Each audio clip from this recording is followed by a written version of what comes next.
목소리를 듣고 싶다고 했나요? 걔의 생각을 알고 싶다고 했나요? 그것이 알고 싶지 않습니다.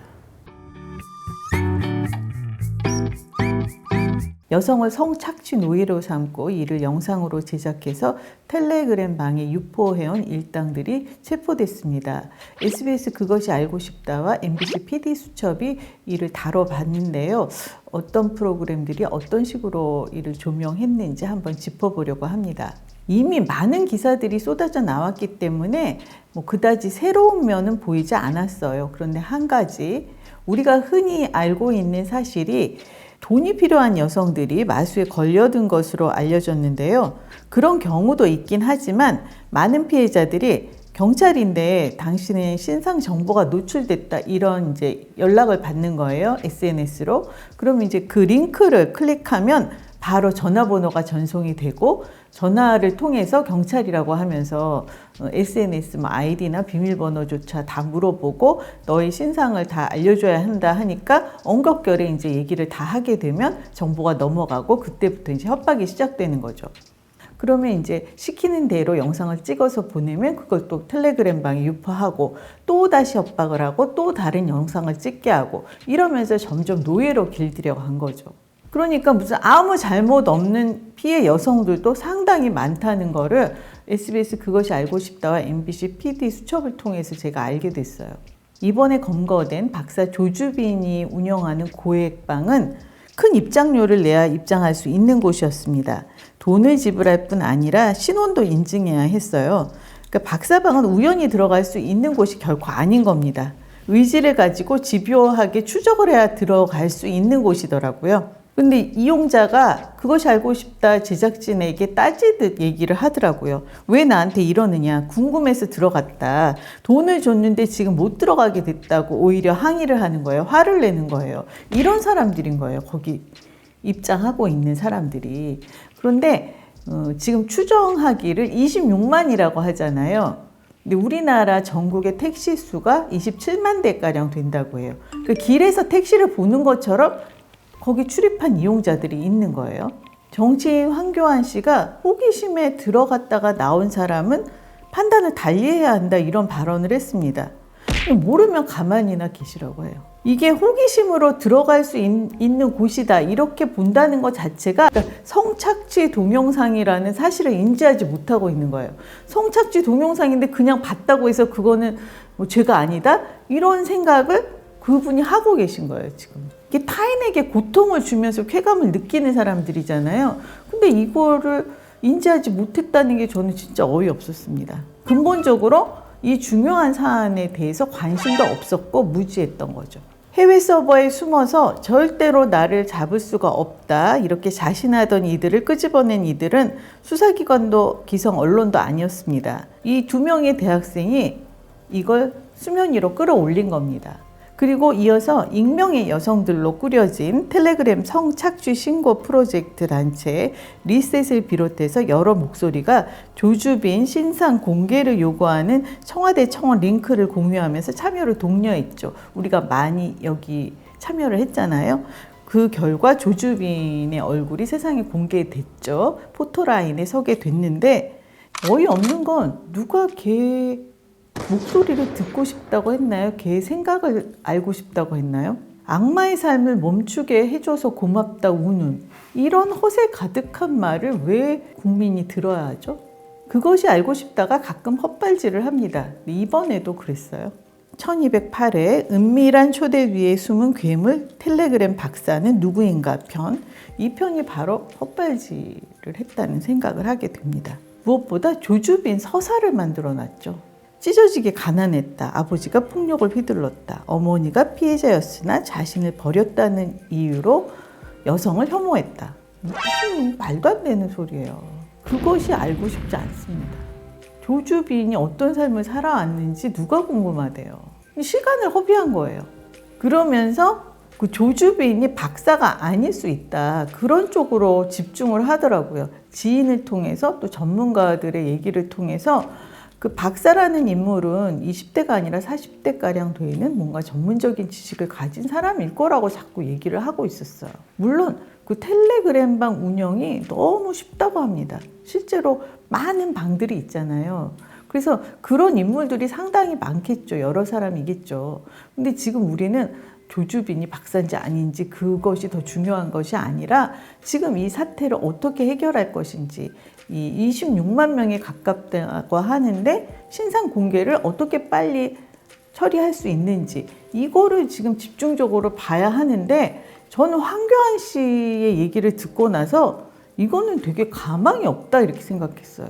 뭔가 선택하고 결정하고 할 정치인들이 이 사건에 대해서 관심도 없고 아예 알지도 못해요, 지금. 그나마 조주빈의 얼굴이 공개되고 이렇게 수면 위로 떠오른 거는 그런 여러 사람의 목소리가 합해진 국민청원이 있었기 때문이죠. 다만 그 권일용 프로파일러의 말씀이 기억에 남습니다. 피해자들은 이미 다른 사람들로부터 도움을 받을 수 있는 것들이 차단된 상태다. 회복할 수 없게 이들이 심리를 파괴해버렸다. 진화된 연쇄살인이다 이렇게 얘기했는데 그거 진짜 옳은 말씀이십니다. 그것이 알고 싶다에 이어서 PD수첩이 방송됐는데 다행히 어린 여학생들을 협박하고 착취했고 그걸 공유하며 댓글을 달고 웃으며 방관했던 사람들, 이것이 바로 범죄다. 이거를 집중 조명했어요. PD수첩에서는. 정확하게 파악하고 처벌해야 하는 대상들이 이 문제를 경시해 왔기 때문에 지금 이 지경에 이르렀다. 이거를 명확하게 했는데요. 영국의 70대 노인은 성착취 동영상 제작, 협박, 배포한 혐의로 징역 22년이 선고됐다고 하잖아요. 근데 우리나라는 그냥 솜방망이 처벌이 예전부터 계속 이어져 온 거예요. 뭐 한번 망신 당하면 끝이다. 뭐 벌금 내면 된다. 이런 식으로 그 이용자들이 생각을 하고 있었던 겁니다. 일반 국민도 사법부도 인식을 바꿔야 할 시점이라는 걸 PD수첩이 알려줬어요. 근데 지금 이 중요한 사안을 결정해야 하는 정치인들이 얼마나 알고 있는지 그것이 궁금합니다. 제가 SNS에 코로나19 사태 때문에 지금 손녀가 집에만 있게 되잖아요. 그리고 지금 N번방 이 얘기, 성착취 동영상 얘기가 나오면서 이 손녀딸의 미래가 너무 불안하다 이런 이제 글을 올렸더니 저희 아들이 그걸 보고 그러더라고요. 엄마 예전부터 계속 쭉 있어 왔던 거야. 뭐 그게 점점 정도가 심해졌긴 하지만 예전부터 있어 왔던 얘기라고 말을 하더라고요. 그게 진짜 맞는 말이죠. 이게 일벌백계 확실하게 처벌이 되지 않았기 때문에 그냥 유야무야 그래도 되는 일로 생각했기 때문에 지금 이 지경에 이른 거잖아요. 기막힌 것은 그 SBS 그것이 알고 싶다가 방송될 때 다른 채널 JTBC에서는 부부의 세계가 방송되고 있었고 그것이 알고 싶다 전에는 SBS 하이에나가 방송이 됐습니다. 그런데 그 두 드라마에 이경영 씨가 나오고 있어요. 아시는 분은 아실 테고 모르시는 분은 모르실 텐데 2002년에 이분이 원조교제 혐의로 기소되어서 형사재판을 받았습니다. 재판 결과 미성년자라는 사실을 몰랐던 첫 번째 관계는 무죄 판결을 받았어요. 그런데 이분이 미성년자임을 알고도 계속 관계가 있었어요. 그 관계들은 원조교제 혐의가 인정이 돼서 유죄 판결이 내려졌어요.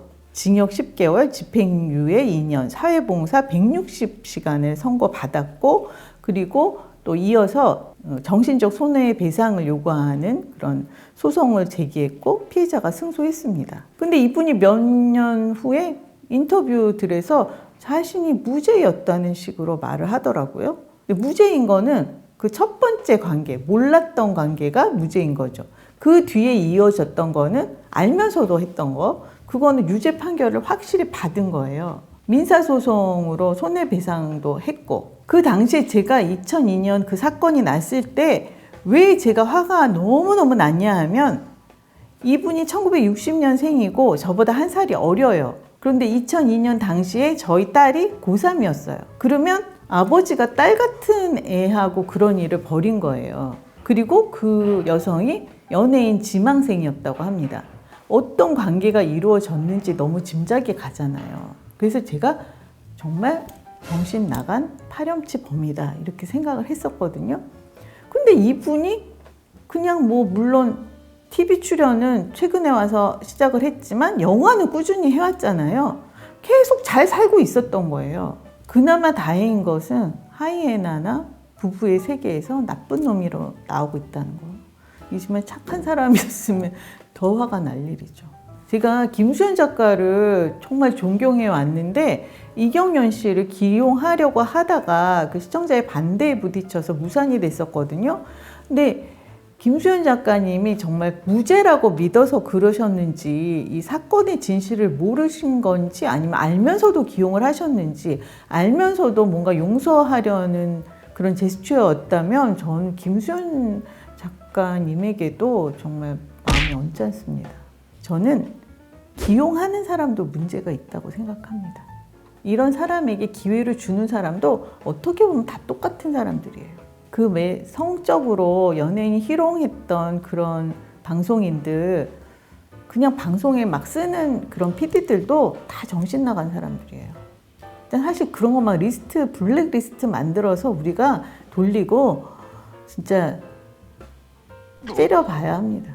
이런 PD들이요, 이런 제작진들, 그 N번 막 우연히 들어갔다 나온 사람 그냥 뭐 괜찮지 않느냐 얘기한 그 정치인하고 이 정신 수준이 다 똑같아요. 무엇보다 제발 양형 기준이 높아져야 하는데, 그래야 겁을 내는데 그걸 결정해야 될 사람들이 관심이 없잖아요. 지금 이 사건이 무슨 사건인지도 모르고 그냥 단순한 포르노 영상을 본지 알고 있었어요. 그 한교안 씨는.